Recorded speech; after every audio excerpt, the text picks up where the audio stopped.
out, more assistant secretaries, more undersecretaries. But as I've mentioned to my colleagues a couple times, they can't have it both ways.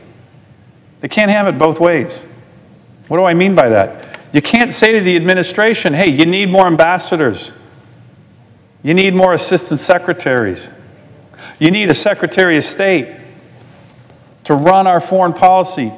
And then when those people are nominated by the president, then you delay, delay, delay, delay, delay. That's having it both sides. That's having it both ways. Particularly if it's a candidate like Mike Pompeo, who's very well qualified. Another criticism from my colleagues on the other side of the aisle is that there's just too much chaos in the administration right now. Too much chaos in foreign policy, domestically, internationally. And there's some truth to that, too. I'm not going to deny that. But part of the reason at the State Department there's been challenges is because this body has been slow rolling the confirmations of the nominations. Again, you can't say we don't want the chaos and then talk about voting along party lines to derail the nomination of Mike Pompeo. Because that will actually continue and create the kind of chaos that my colleagues on the other side of the aisle are railing against and say they don't want.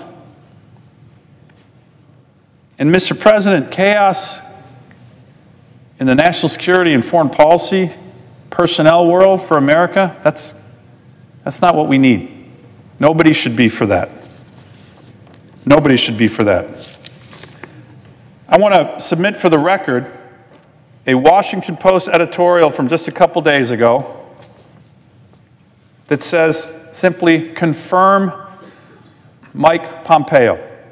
Without objection. Now, the Washington Post has not been necessarily a strong supporter of the Trump administration, but right here, their editorial saying the Senate needs to confirm Mike Pompeo. And they make the point that I'm trying to make here in my remarks, which is by rejecting or delaying Pompeo's nomination as Mr. Trump juggles multiple crises around the world without adequate counsel, this would probably make an already parlous situation worse. Mike Pompeo should be deployed to Foggy Bottom, that's the State Department, in the hope that he will fulfill his promise to revive and reassert U.S. diplomacy. That's the Washington Post. And I think it's a wise counsel for everybody here, Republicans, Democrats, all of us. Mr. President, bipartisanship is important to move things along in the Senate, whether it's the Coast Guard bill or well-qualified nominees in the national security world. And it has certainly been a U.S. tradition with regard to the Secretary of State that not only goes back decades, but goes back centuries. So I'm hoping that my colleagues will sit down, talk to Mike Pompeo. If they have issues with him, raise them. But let's get to the floor and let's confirm him as the Secretary of State, because the State Department needs a well-qualified individual to run that important agency, and so does our country. I yield the floor. And I note the absence of a quorum. The clerk should call the roll.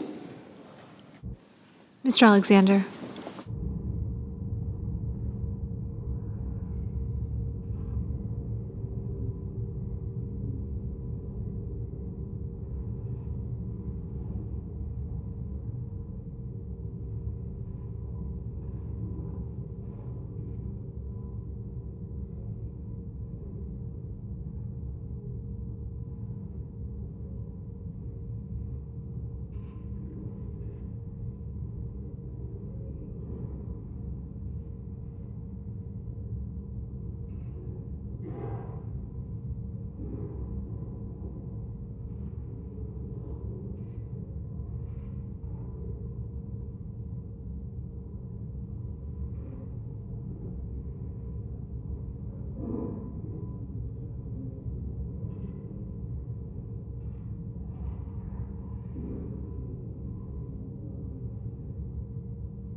President, we are on the nomination of Congressman Bridenstine to be the new administrator at NASA.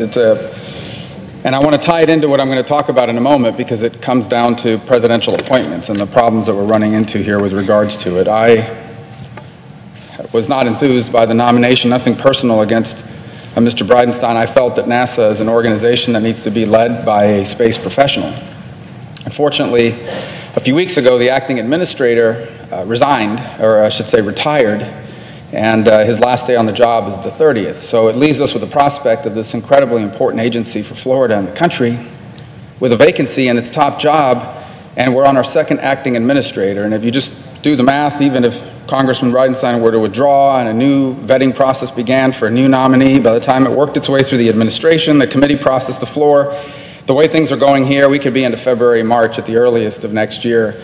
There's no way NASA can go 2 years and X number of months without a permanent administrator. And so you make these decisions always under the context that a president should have significant discretion in picking the team. Whether you liked it or not, millions of Americans last year voted for the president. He was elected, and he has a right to govern, and in 4 years, less than 4 years now, 2.5 years, the American people will have a chance once again through our democratic process to opine on whether or not they want him to have a second term. Our job here is to provide advice and consent, which is we are to analyze these nominees and determine whether or not we want to support them. And my view of it is, and it has been the tradition of the Senate for the entire existence of the Republic, that we give great deference to the President on choosing qualifications. We want to make sure that people are qualified, that there's nothing about them that would disqualify them. And it is my view that the more important the job, the more discretion the President deserves. It is why, although I had significant reservations about the nomination of Secretary Tillerson, I decided to support it because I believed the President deserved significant discretion. And then the lower, when you get to the subsecretaries and the like, I think that discretion diminishes. And it's what led me to decide to support Congressman Bridenstine despite my reservations. And it is what I hope will lead my colleagues, at least a sufficient number, to support the nomination of Mike Pompeo to be the Secretary of State. Let me read you some of the previous votes we've had here in the United States Senate. All but one of them predate my service. Colin Powell was confirmed by a voice vote, which is almost unimaginable in the 21st century Senate. But in 2001, on the 20th of January, by a unanimous voice vote, he was confirmed as the Secretary of State. A few years later, in 2005, Condoleezza Rice was confirmed Secretary of State by a vote of 85 to 13. Now, still 13 no's, but nonetheless 85 yeses. I assure you, not everyone who voted for her was happy about her nomination. They didn't necessarily agree with her. One of the people who supported her, I believe, was future President Barack Obama. Hillary Clinton was nominated and confirmed in the Senate by a vote of 94 to 2. And I promise you that a significant number of the members on my side of the aisle may have respected Secretary Clinton but strongly disagreed with her and her views on a number of issues, but nonetheless felt that the President deserved to have his nominee. When she resigned, her replacement was then Senator Kerry, who was the chairman of the Foreign Relations Committee, with whom I had significant policy disagreements in the Senate and during his time as Secretary of State. And yet I, along with 93 other members of the Senate, supported his nomination, and he was confirmed. Well, now we have the acting director of the Central Intelligence Agency, a man who is clearly qualified, a graduate of the U.S. Military Academy, a person who has served this country in uniform. He served this country in Congress, successful in the private sector, has served as the director of the Central Intelligence Agency. We learned over the last couple of days, the President has significant trust in him, so much so that he was willing to send him privately to begin the process of setting the stage for perhaps the most important short-term diplomatic engagement this country will have with North Korea.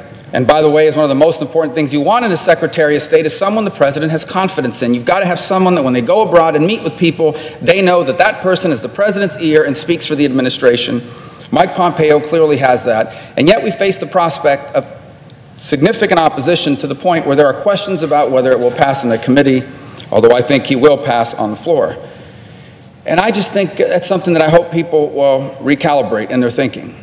I don't think you have to agree with Mike Pompeo. You most certainly don't have to feel that he's the person you would have picked if you were president, but you need to recognize you're not president.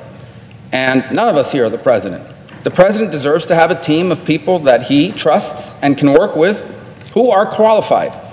I do not believe anyone could argue that Mike Pompeo is not qualified. He is certainly as qualified, in fact, I would argue more qualified than the person who he would replace in terms of experience in this field. And I just hope that people understand that and are willing to be a little bit flexible about this. I understand the interest groups are ginning up. Listen, we have the same thing on our side of the aisle. In full disclosure and candor, when President Obama was the president, there were interest groups on the right of center who constantly pressured Congress to oppose everything, not just legislation, but also nominees. I assure you that I did not get a lot of love mail when I decided to support Secretary Kerry, or Senator Kerry at the time. But it was the right thing to do because he was clearly qualified, and that's what the president wanted. And that's why I hope that that's what we will do in this case and in confirming him. Because this nation faces some very significant challenges in foreign policy that need to be immediately addressed, and we simply cannot do that without a Secretary of State. For me, that became quite apparent this weekend. I happened to travel to Lima, Peru, for the Summit of the Americas, and the Vice President attended on the President's behalf because of the situation in Syria. And the Assistant Secretary of State, Mr. Sullivan, was there and did a good job, but there's no replacement for a Secretary of State. We had no Secretary of State at the summit. And the key issue, and one that I think Secretary Pompeo or Director Pompeo have confirmed as Secretary could help with, is the situation in Venezuela. Now, I understand that the headlines are dominated by events in the Middle East and by the geopolitical and economic and trade conflict between the United States and China. But I do want to take a moment to talk about something that I've been speaking about on the floor of the Senate for the better part of 4.5 years, and one that I know that Director Pompeo knows well. We've talked about it extensively, and that is the growing catastrophe that is Venezuela. To begin, I want to say clearly that we should care about it simply because that catastrophe has become a threat to the United States and to the region. What do I mean by that? The first is that the regime in control, by Nicolas Maduro, is a state sponsor of drug trafficking. It's very simple. What I mean by that is this: drug trafficking networks enjoy the protection of the Venezuelan government. In fact, one of the concessions, literally one of the contracts that the Maduro regime gives its cronies and loyalists is drug trafficking networks. So a drug trafficker who wants to move coca through Colombia into Venezuela and then into the Caribbean or Europe will find the right general or the right individual in the Maduro government, and that individual will ensure that their plane is not shot down, and that in fact the military and the government organisms of the government of Venezuela, the government of Maduro, protects them, facilitates them. The people who are supposed to be stopping them are helping them. It's a racket. It resembles organized crime. That is what Maduro does. And as we have seen, an incredible surge in coca production in Colombia to historic levels of the last couple of years, it is headed here to a nation that is already struggling with an opioid crisis. We are about to be flooded with cheap cocaine once again, and a significant amount of it will be trafficked into this country with the aid and the assistance and the support of the dictator in Venezuela. That is a threat to the United States and to the region. Number two, he is a threat to the United States and to the region because he has triggered a migratory crisis that is destabilizing all of Venezuela's neighbors, primarily Colombia, which each day is absorbing tens of thousands of people fleeing starvation and rampant disease, unlike anything we have ever seen absent a natural disaster in this hemisphere. And it is destabilizing countries that are already struggling. Colombia is already struggling to try to deal with drug trafficking groups that are, in many parts of that country, more powerful than the government in some areas, and the demobilization of the FARC and another terrorist group called the ELN. And on top of that, they are now we've invested, along with our Colombian partners, millions and millions of American taxpayer money to help Colombia, that just a decade and a half ago was on the verge of being a failed state, to help them to succeed. And they are among our best allies in the world, and certainly, if not our best, one of the best top of the list, allies in the Western Hemisphere, they're being destabilized because they are absorbing tens of thousands of migrants a day who are fleeing not just political oppression, but starvation. Starvation. Healthcare experts are telling us that children in Venezuela today will not fully develop physically to their full potential because they are malnourished today. Infants, newborns, dying in cribs and in hospitals because of a lack of medicine, because of a lack of food. These are images that we are used to seeing in other parts of the world, and it breaks our heart when it happens somewhere else. This is happening in our hemisphere, and it is all man-made in one of the richest countries in the hemisphere, the most oil-rich country on the planet. Just a few years ago, one of the most prosperous economies in the entire region. People are starving, and they are starving because of a man-made crisis, because the Maduro regime uses food as a weapon. Number one of the other concessions it gives the cronies around Maduro is, if you are a loyalist, he puts you in charge of food distribution. And what does that mean? That means you can cipher the limited food into the black market where you can make an exorbitant profit. Obviously, you're going to take some for yourself, so your family gets to eat. And then they have the sick process, where in order for you to get food from the government, you have to show up with your ID, your government-issued ID in Venezuela. And they know who the government supporters are, and they know who isn't. They know who turns out to vote, and they know who doesn't. In a fraudulent election, by the way, because ultimately they will manipulate it, as they've done before. And so imagine, they know that you didn't vote for them. They know how you voted, because they monitor the machines. And if you support the government, you get food. And if you don't get food. That's why he doesn't want food coming in. The third is we are engaged in this, what I believe is global competition or battle between authoritarianism and democracy. The rise and the threat of growing authoritarianism in Turkey and the Philippines, obviously China and Russia. And in this hemisphere, it's Venezuela. And Venezuela is openly attacking the regional democratic order. Openly. They basically canceled their constitution. They've tried to replace the democratically elected National Assembly. They removed the legitimate judiciary branch and replaced it with loyalists of their own.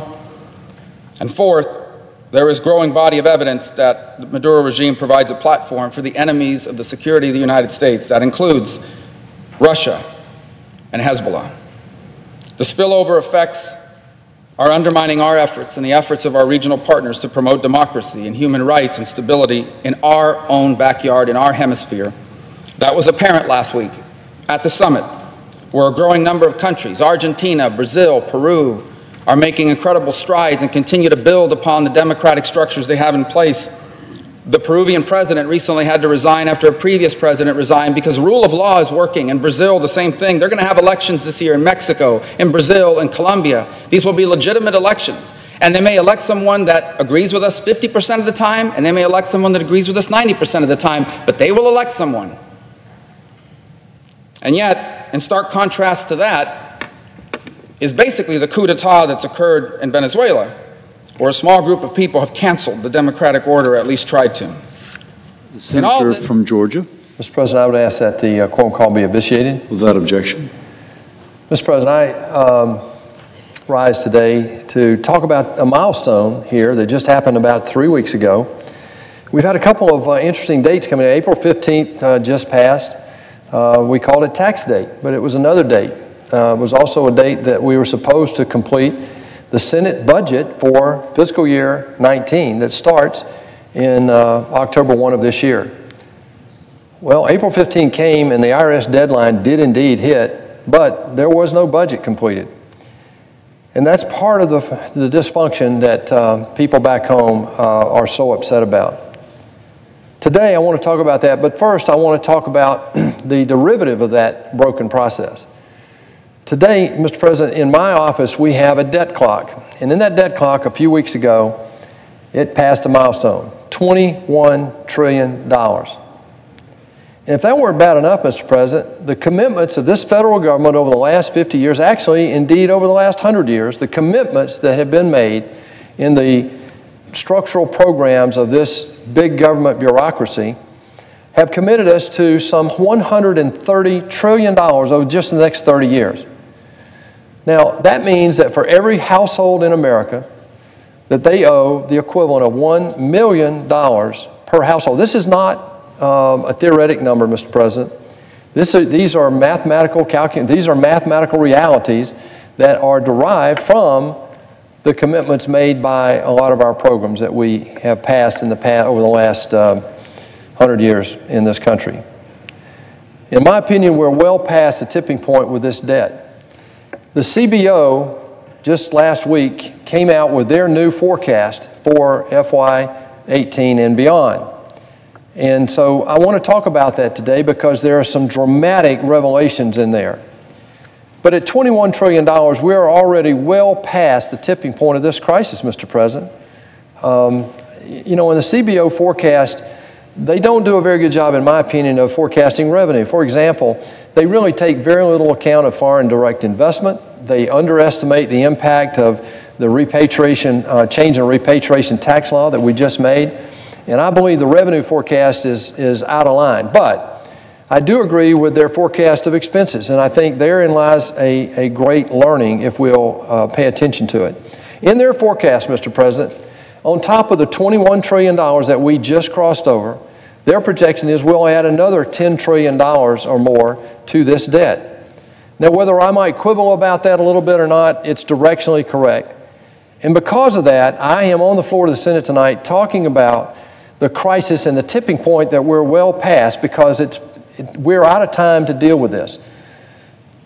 In the past 5 years, or I'm sorry, in just the next 5 years, the interest on this debt alone, Mr. President, in the year 2023 will be greater than the amount of money we spend on the defense of this country. And that assumes a very low forecast for interest rates. One of the reasons for that is that in the last administration, instead of buying bonds or putting out bonds that were longer in duration, they put out bonds that were shorter in duration because they'd have a little lower interest rate. Well, interest rates were fundamentally zero, and the rest of the world put out longer bonds. So what happens is these shorter bonds are maturing, and when they mature, they have to go out at more and more expensive rates. In just the last 18 months, Mr. President, the Fed fund rate has been increased 6 times, 1/4 point each. And that 150 basis points on our size debt is more than $300 billion a year. As a matter of fact, this year, this is not a forecast, this year, the interest rate, the interest on our debt, the interest that we pay is $50 billion more than just last year. $50 billion more than we spent last year. $50 billion. Mr. President, this is a train wreck coming at us, and Congress has been reluctant to deal with it straight up. Every year we go through a budget process. I've been on the budget process now for 3 years since I got here, and the first year we did a budget. It took $7.5 trillion out of the expense plan for the next 10 years. But it lasted 4 months. It was waived by this body in order to get to a grand bargain so the other side would vote for funding the government by the end of that fiscal year so we wouldn't have a shutdown. Well, last year there was no budget done. It was basically deemed so that the Republicans could do reconciliation. Then again, the budget for this year was not done. It was deemed so that Republicans could again get to reconciliation. I believe reconciliation is being used improperly, Mr. President, but we use reconciliation to try to fix health care and try to fix the tax code. Our country is a point where this debt now has to be a #1 priority. We have 2 crises around in our country today. One is this debt crisis. The other, I would argue, is this global security crisis. The world has never been more, or hasn't been any more dangerous than this in my lifetime, Mr. President, and I believe the two are interrelated. The fact that Congress allowed the last administration to disinvest in the military to a point where we are now in jeopardy of being able to defend our country, it's time for action. In business, if you get into a crisis like this, all hands on deck because it's about survival. What I would argue, Mr. President, is it's about that time here. The problem is that we really haven't talked about the problem in its entirety and what we can still do about it. I want to talk about tonight what's driving this, Mr. President. And when you look in the numbers, it's very clear. We raise about $2.2 trillion in taxes. That's income taxes on individuals, income taxes on corporations, and other sources of revenue, about $2.2 trillion. Now, Mr. President, we used the first dollars that we get in that to pay for mandatory expenses. Now, mandatory expenses, we have two types of expenses, mandatory and discretionary. Mandatory expenses are those like your home mortgage, your car payment, your insurance payment, things that get deducted automatically out of your paycheck.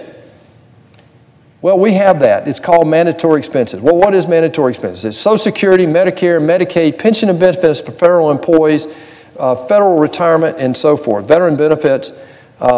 Those are mandatory expenses. And we subsidize those today. Even though there are trust funds, the Social Security and Medicare trust funds, Mr. President, are not able to meet the needs of the citizens who are drawing benefits today. We are subsidizing out of that general account to the tune of about almost $500 billion a year. And if you include Medicaid and Obamacare, the health care cost in that, it's almost $1 trillion, Mr. President, today, that we take out of the $2 trillion we collect in taxes. About 25% of it goes to those three line items automatically. And then another $1 trillion comes out, or $685 billion comes out. So about $1.7 trillion